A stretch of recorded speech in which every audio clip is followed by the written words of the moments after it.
오늘 마태복음 10장에 있는 말씀 봉독해 드린 대로 우리가 잘 아는 말씀입니다. 예수님께서 제자들을 부르시고 또 그 제자들을 보내시는 그러한 내용이 들어있는 말씀입니다.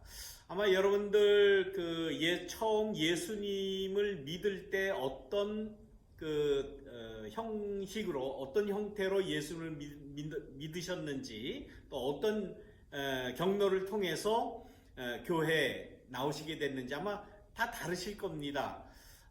뭐 대충 그렇게 나누지 않습니까? 어머니 뱃속에서부터 신앙 가진 사람들은 모태신앙이다 그렇게 이야기하죠. 또 주일학교 때부터, 그러니까 옛날로 말하면 그 국민학교, 초등학교 때부터 다닌 분도 계실 거고, 또 중고등학생 시절에 교회 나오기 시작하신 분들, 또 청년기에 혹은 장년기에 혹은 이 미국에서는 이민 오신 이후에 교회 나오신 그 경우가 다 다를 겁니다. 나름대로 그 처음 내가 교회를 가게 되었던 그 동기, 그거 굉장히 중요합니다. 뭐 어느 형태로 교회를 나왔느냐, 그 뭐 차등을 나누려는 얘기는 전혀 아니에요. 뭐 모태신앙은 더 훌륭하고, 뭐 나중에 믿은 신앙은 조금 낮고, 그런 거 전혀 아닙니다. 모두가 다, 신앙을 가지고 예수님에게 나온 그러한 동기는 다 소중한 거예요. 왜 그렇겠습니까? 그것은 바로 예수님께서 나를 부르셨기 때문이에요. 언제 부르셨든지 내가 콜링을 받고 내가 부르심을 받고 주님 앞에 나왔고 또 교회 다니게 되었고 신앙을 가지게 되었다라는 그 사실을 중요하게 생각하시기를 바랍니다.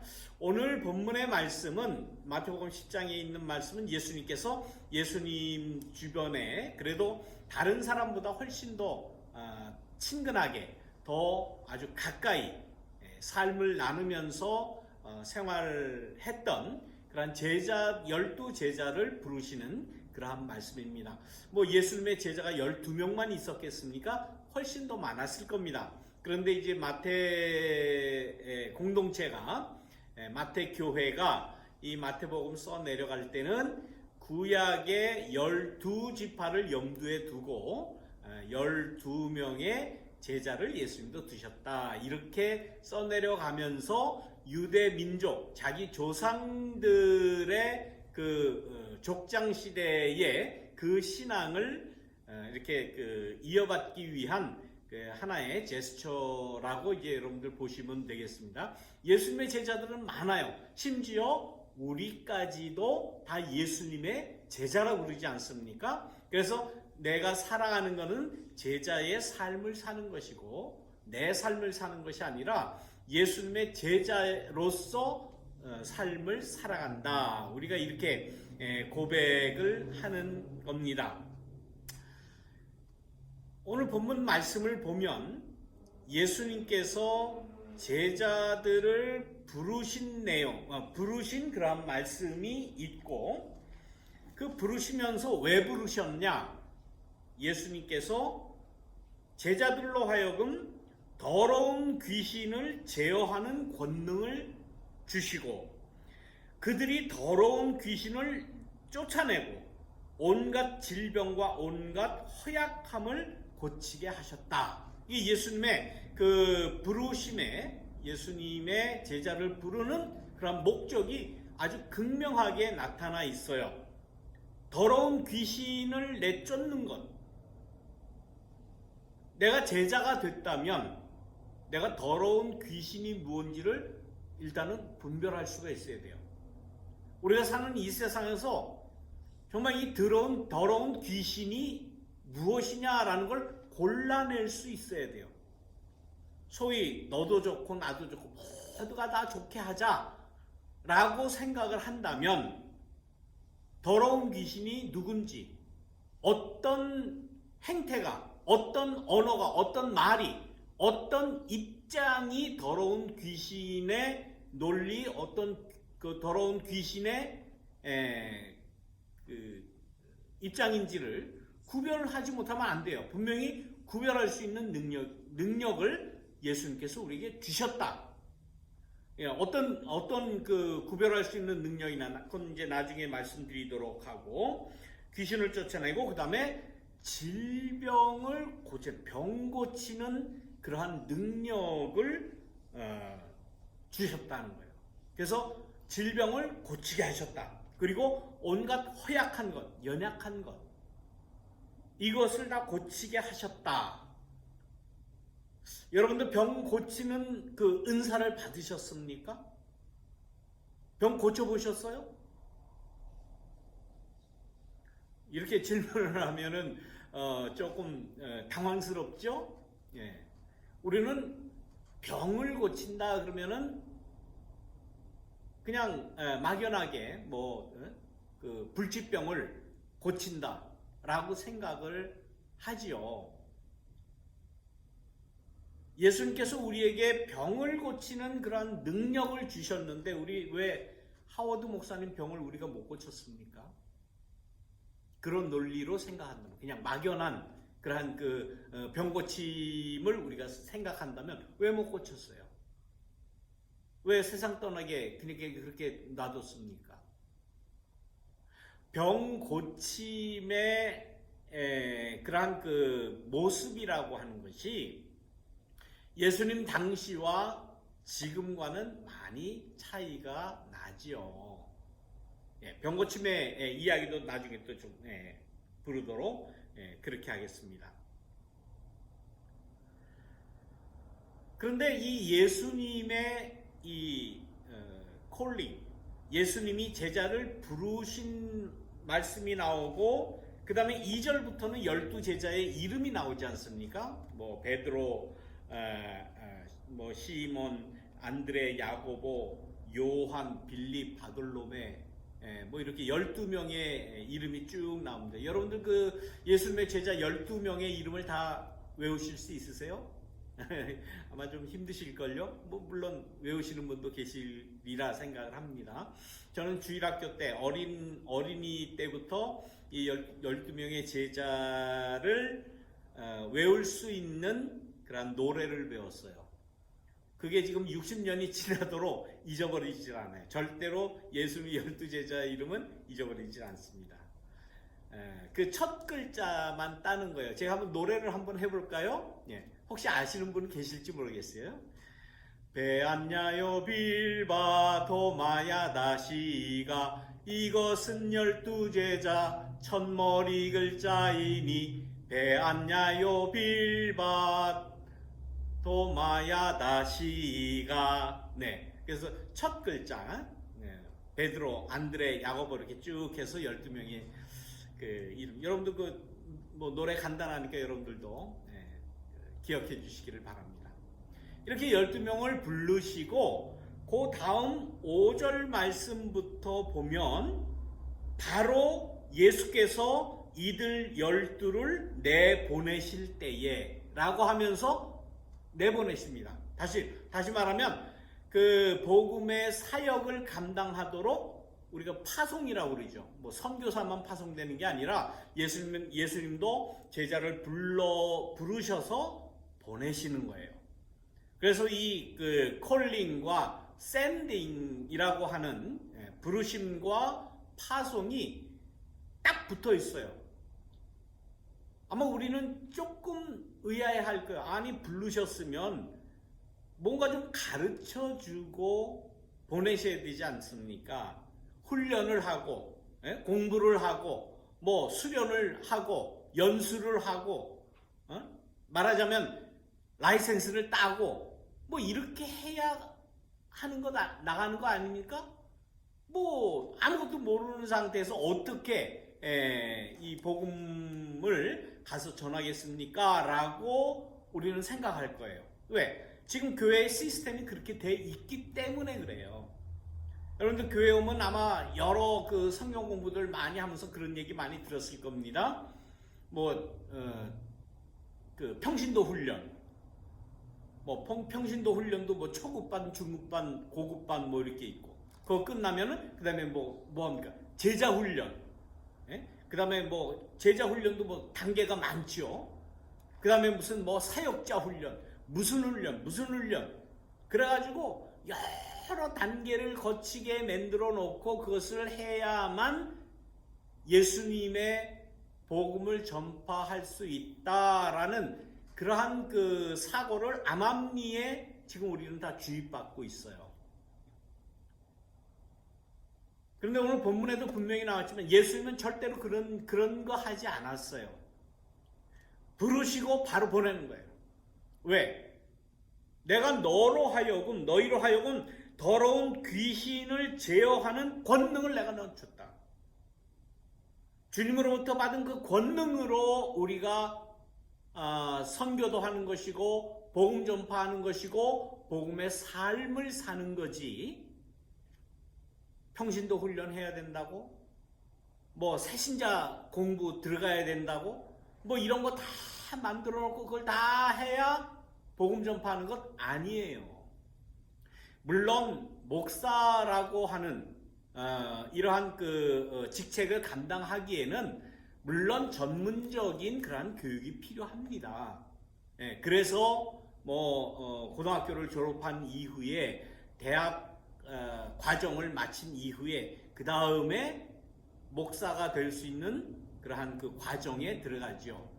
그 과정을 목회학 연구과정 혹은 목회 연수과정 뭐 이렇게 이야기를 하고 영어로서는 그 MDB라고 그렇게 이야기합니다. 이거를 꼭 나와야 목사 안수를 받을 수 있어요. 그건 교단에서 체계적으로 그렇게 하기 위해서 하는 거예요. 그런데 따지고 보면 신학교 가기 전에도 혹은 목사 안수 받기 전에도 복음 사역은 얼마든지 해요. 얼마든지 할 수 있고 그것이 목사가 된 이후의 복음 사역보다는 뭐 저급하다 절대로 그렇게 말할 수가 없어요. 저는 지금까지 그 목회를 하는 가운데 제일 마음속에 보람이 있고 제일 열정적으로 정말 하루 24시간을 이 목회에 다 쏟았던 그러한 기간을 이야기하라 그러면은 저는 군대에 가서 군종으로 있을 때예요. 그때는 물론 신학교는 입학을 하고 그 다음에 이제 그 군대를 갔지만은 군대 가서 이제 신학교 다니다가 왔으니까 군종 사병이라고 그러죠. 그러니까 교회에서 뭐 지금 이 교회 체제 같으면 전도사 같은 이제 그런 일을 한 거죠. 그때는 교회에서 저는 생활을 했습니다. 교회에서 잠을 자고 교회 아무튼 에서 그 군대 교회 일만 한 거예요. 군인들만 나오는 것이 아니라 그 동네에 많은 그 교인들이 많이 있었어요. 그러니까 한 교회를 목회하는 것과 똑같았죠. 그때는 뭐 집에 있는 것도 아니고 교회만 있고 목회하는 것이고 하기 때문에 아마 제 평생에 있어서 그때만큼 집중해서 열심히 혹은 그 보람 있게 했던 때가 또 있나라고 생각이 듭니다. 물론 요즘도 열심히 하려고 노력을 합니다만은 그때는 훨씬 더 순수했잖아요. 뭐 어차피 군대 간 몸이고 여기에서 나는 1년은 제가 군대에 있었고 2년 동안은 이제 그 교회에서 사역을 했는데 그만큼 순수한 마음으로 교회 일, 복음 사역 또 목회를 할 수 있다. 목사 안수 받기 전에예요. 저는 가장 제 평생에 훌륭한 목회가 어떤 목회였느냐라고 하면은 그때의 목회라고 말씀드릴 수가 있어요. 뭐 그렇다고 해서 지금은 좀 대강대강 하는 거 아니야? 아니 그렇지 않아요.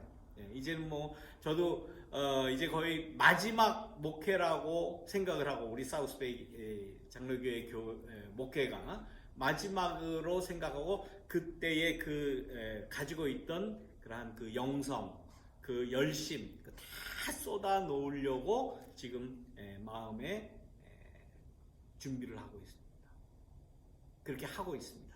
그런데 그것은 제가 지금 이렇게 앞으로 이제 이 사우스베이 장로교에서 목회를 하려고 하는 그러한 마음은 신학교에서 배운 게 아니에요. 신학교에서 배운 거 아닙니다. 무슨 목회 세미나 가서 배운 거 전혀 아니에요. 안중에도 없어요. 그런 거는. 평생을 통해서 주님으로부터 제가 받은 그러한 소명, 그 콜링, 그거의 그 핵심이 뭐냐라는 거를 저는 끝까지 파면서 제 목회를 이제 마무리 짓고 그렇게 하려고 마음속에 다짐하고 있습니다. 이렇게 예수님은 제자를 불러서 교육시키고 수련시키고 수양시키고 단계 쫙 올라가서 나중에 이제는 더 가르칠 것이 없다. 이젠 하산하도록 하여라. 이런 게 아니에요. 부르시자마자 그냥 내보내시는 거예요. 내가 너에게 병 고치는 권능을 줄 테니까 가서 병 고쳐라. 그 소명을 받고 알겠습니다. 제가 가서 말씀에 의지해서 주님 주시는 그러한 권능을 가지고 제가 병을 고치고 더러운 귀신 쫓아내고 하나님 나라의 그런 복음을 전하겠습니다. 라고 전하는 거예요. 오늘 우리가 읽은 그 본문 말씀에 오늘 말씀드리고 싶은 중요한 그러한 말씀이 7절 말씀부터 있습니다. 하늘나라가 가까이 왔다고 선포하여라. 앓는 사람들을 고쳐주고 죽은 사람을 살리고 나병 환자를 깨끗해 하고 귀신을 내어 쫓아라. 거저받았으니 거저주어라. 그런데 이렇게 그 예수님의 이 말씀을 받아들여서 복음을 전파하는 그러한 방법에 있어서 우리가 지금 생각할 때는 굉장히 충격적인 말씀을 그 이후에 합니다. 9절 말씀부터 전대에 금화도 은화도 동전도 넣고 다니지 말아라. 여행용 자루도 속옷 두벌도 신도 그 다음에 지팡이도 지니지 말아라. 너 어디 가서 굶어 죽을까봐 걱정하지 말고 일꾼이 자기 먹을 것을 얻는 것은 마땅하다. 굶어 안 죽는다는 거죠. 어디 가든지 먹을 건 다 보장이 되니까 그런 거 걱정하지 말고 이 사역을 위해서 이 복음을 위해서 여러 가지 다 준비해야 될 거 그런 거 걱정하지 말라. 이렇게 보면 예수님께서는 제자들에게 아무 교육 안 시키셨고 수련시키는 거 없었고 준비 과정 없고 아무것도 없었어요. 더군다나 경제적인 면에서 재정적인 면에서 물적인 면에서도 전혀 예수님께서는 준비하거나 가지고 다니지도 말라라고 말씀을 하셨습니다. 요즘하고 너무 틀리죠. 우리는 요즘에 복음의 말씀을 전한다 그러면 공부하고 해야 되는 줄 알죠. 교회를 이룬다라고 하면은 교회에 건물이 있어야 되고 재정이 있어야 되고 조직이 있어야 되고 요즘엔 뭐가 트렌드고 어떻게 하는 게 뭐하고 요즘 찬양은 뭐라고 여러 가지 많이들 계산을 하고 거기에 매달리는 그러한 일이 저도 목회를 하면서 그러한 것에 많이 매달린 모습을 저는 말씀드릴 수밖에 없어요. 교회가 그래도 건물이 있어야지. 교회가 그래도 재정이 어느 정도는 돼야지. 이것저것 다 계산하다 거기에 신경 쓰고 그거 걱정하느라고 실제로 중요한 예수님의 복음의 명령의 그 핵심을 잊은 때가 얼마나 많습니까? 그거 하느라고 허송세월 다 보냈다라고 저는 지금 이 시간 고백하면서 회개합니다. 중요한 거 아니에요.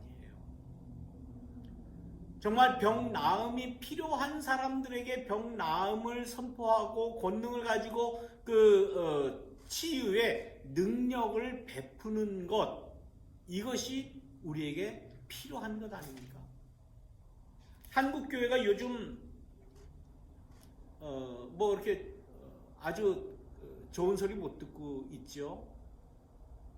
물론 일부 사이비 그러한 교단이나 사이비적인 교회나 이런 데서 하는 것이다 라고 지금 그렇게 이야기하잖아요. 그런데 따지고 보면은 모든 교회가 다 쓸데없는데 신경 쓰고 쓸데없는 것 위에서 조직하고 행정력을 갖다가 넣고 이렇게 하느라고 실제 중요한 것은 못한 거 아니에요. 예수님 그 당시에 과학이 혹은 의학이 발달되지 아니한 그때하고 지금하고는 병을 바라보는 사람들의 그 입장이 다 틀려요. 그때는 그야말로 의사가 없지는 않았겠으나 정말 과학적인 의학적인 그러한 접근을 하는 거는 극히 적었을 거예요. 지금하고는 비교가 되질 않아요. 그렇기 때문에 수명도 짧았고 많은 사람들이 병 때문에 죽었고 많은 사람들이 이 병이라고 하는 그러한 그 문제에 대해서 가장 큰 공포심을 가지고 있었던 거 아닙니까? 물론 지금도 그래요. 지금도 의학이 발달되고 과학이 발달됐다고 하지만은 지금 코로나 바이러스 감염 때문에 얼마나 많은 전 인류 전체가 꼼짝 못하고 지금 5달째 지나고 지금 이렇게 하고 있지 않습니까? 의학이 발달된 지금도 역시 마찬가지예요. 이러한 우리의 상황에서 예수님의 말씀은 너희가 고쳐라. 너희가 이 문제 해결을 해라. 내가 너희에게 권능을 주겠다 하는 말씀은 어떻게 해석을 해야 될까요? 난 의과대학도 안 다녔는데 나는 의학적인 지식도 없는데 내가 의사입니까? 간호사입니까? 아무런 난 못합니다. 우리가 할 수 있는 건 있잖아요. 마스크 쓰는 것, 다른 사람들을 될 수 있는 대로 만나지 않는 것, 혹 만나더라도 6피트 이상 떨어지는 것, 그것 지키는 것이 생명 살리는 것 아닙니까? 그렇잖아요.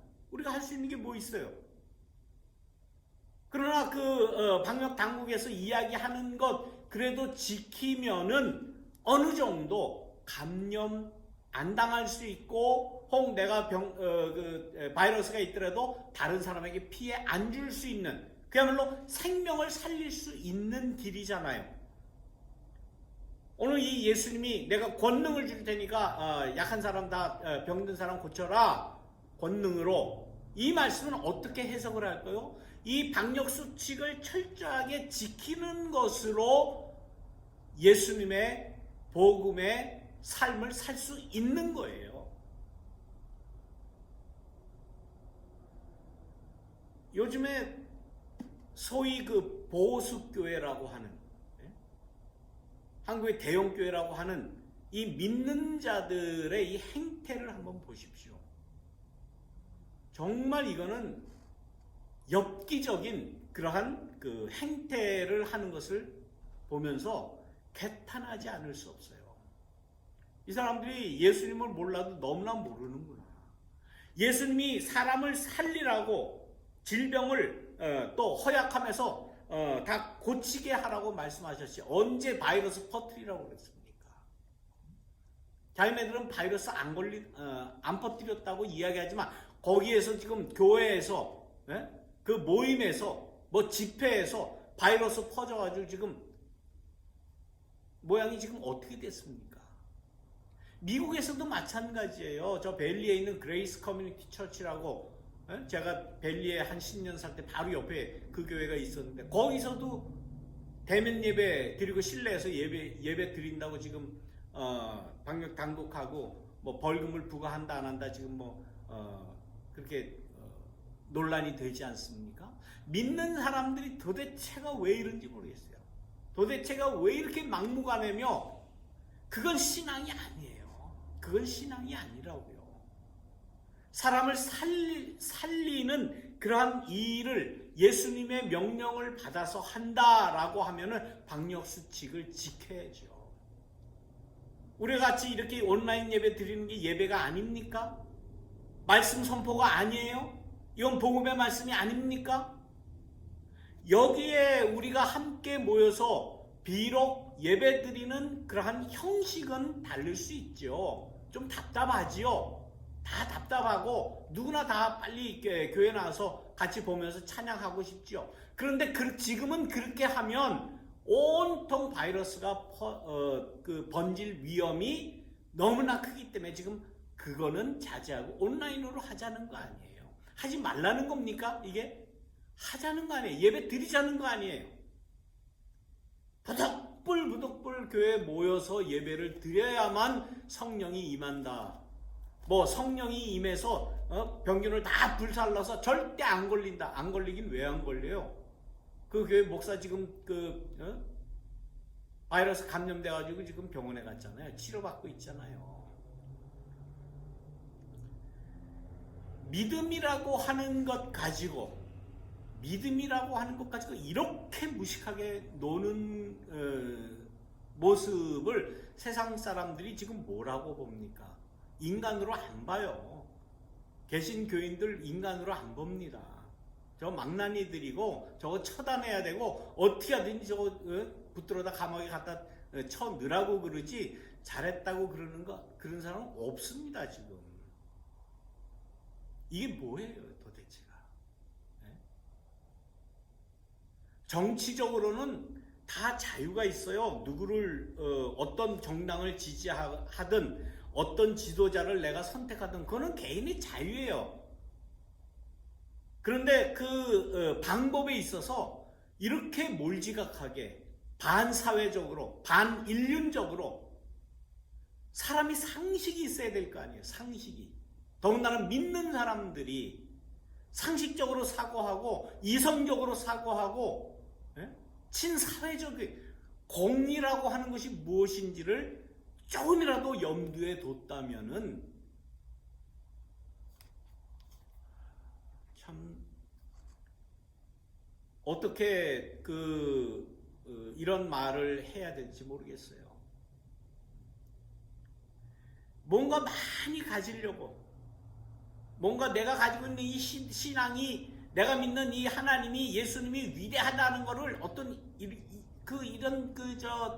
미신적으로 막 나타내려고 하는 그러한 모습이 아닙니까? 예수님은 다 버리라고 그랬어요. 다 버려라. 돈 그거 필요 없어. 뭐 건물 돌 위에 돌 하나 남지 않고 다 부서지게, 지금 한국교회 부서지게 생겼어요. 뭐 일부 교회, 뭐 전광훈, 뭐 아무개, 뭐 그 교회만 그런 게 아닙니다. 대부분의 보수라고 하는 그 교회의 행태들이 다 그래요. 목사들이 다 그렇습니다. 회개해야 돼요.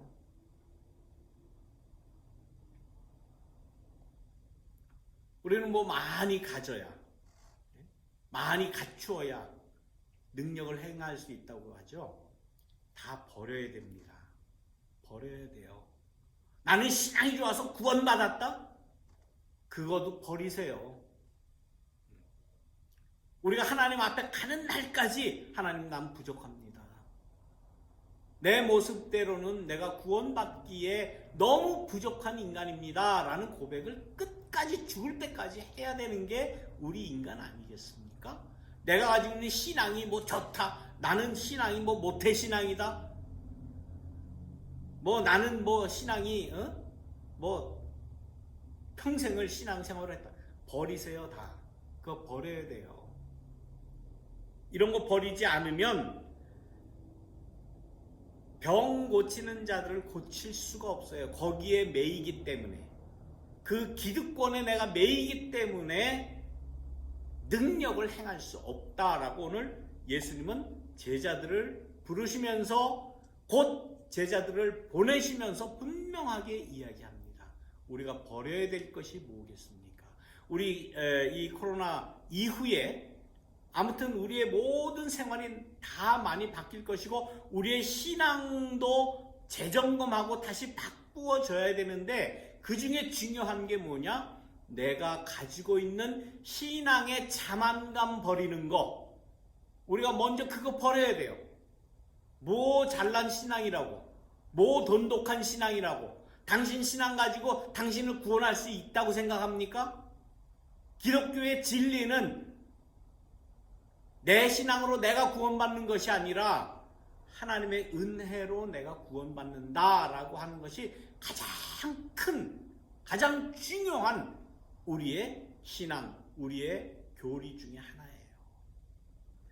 내 행함으로 구원받는 건 물론 아니고 내 신앙으로도 내가 구원받는 건 아니에요. 하나님의 은혜로, 하나님의 신앙으로, 예수 그리스도가 가졌던 그 신앙으로 내가 구원을 받는 겁니다. 내 신앙 너무 믿지 마세요. 내 신앙이 뭐 잘못됐는지 잘못 안 됐는지도 구분이 안 되는 사람들이 대부분입니다. 아주 막무가내요. 막무가내.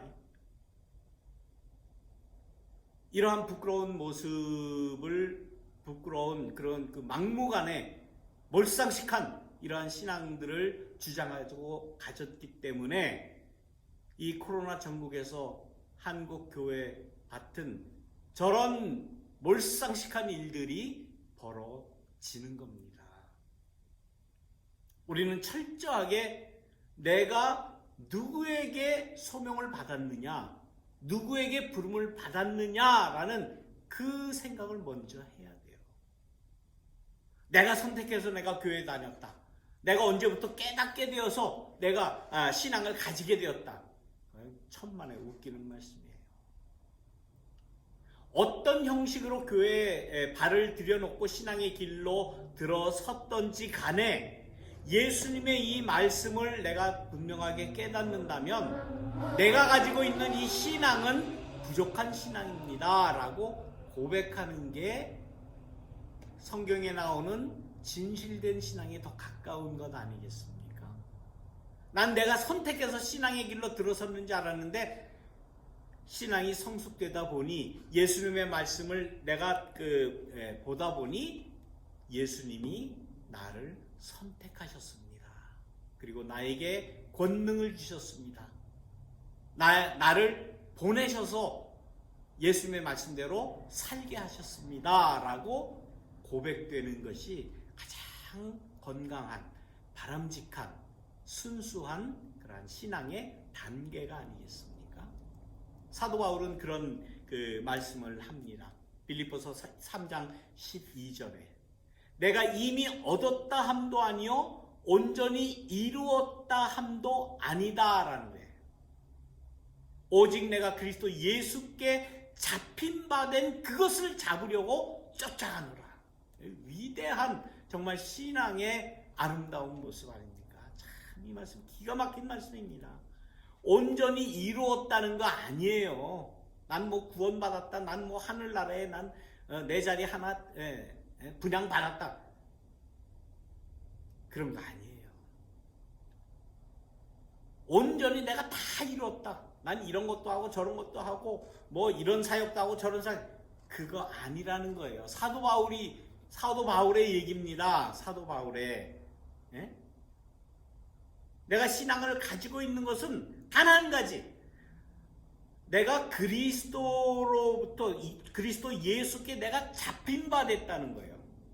그래서 예수의 명령대로 예수의 콜링을 받고 예수의 샌딩을 받고 보냄을 받고 내가 그것 예수 그리스도께 잡혀서 살아가는 그것이 무엇인지를 내가 죽을 때까지 쫓아간다라고 빌립보서 3장 12절에 고백을 하는 겁니다. 여러분들 이 사도 바울의 이 빌립보서 3장 12절에 있는 말씀, 이 예배가 끝나시고 꼭 한번 찾아서 천천히, 이게 사도 바울의 얘기다라고 생각하지 마시고 이거는 내 얘기다, 이건 나의 말씀이다, 나의 보험이다라고 생각하시기 한번 차근차근 묵상하시기를 바랍니다. 오늘 드릴 말씀은 더 많지만 시간이 많이 좀 지나서 여기까지 함께 말씀을 나누도록 하겠습니다. 말씀을 기억하시면서 우리 묵상기도 드리겠습니다. 기도하겠습니다.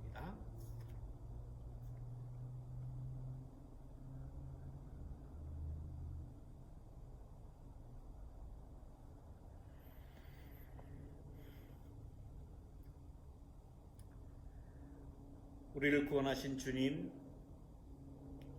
이 시간 주님께서 나를 불러주심에 감사드립니다. 또 나를 보내셔서 이 세상에 살게 하심을 감사드립니다. 병 고치는 능력과 권능을 주님께서 내게 주심을 확신합니다.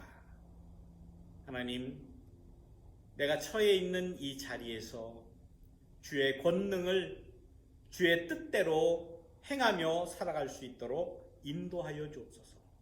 생명을 살리게 하시고 병든 사람을 고치게 하시고 모든 귀신, 악마를 쫓아내는 그러한 능력을 행하게 인도하여 주옵소서. 우리가 사는 이 세상, 코로나라는 바이러스 때문에 많은 사람들이 고통을 받고 있습니다.